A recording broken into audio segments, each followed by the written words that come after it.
One everybody.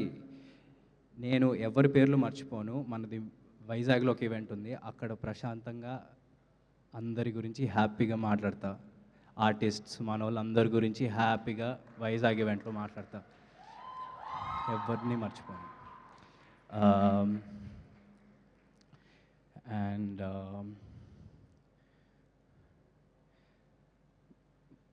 నాన్న ఇవాళ ఈవెంట్‌కి వచ్చే ముందు నేను రాను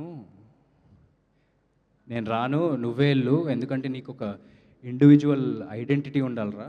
నువ్వు నేనొస్తే డైవర్ట్ అయిపోద్ది, మొత్తం హడావిడైపోద్ది. ఎందుకు అంటే, నాన్న నీ ఐడెంటిటీనే నా ఐడెంటిటీ.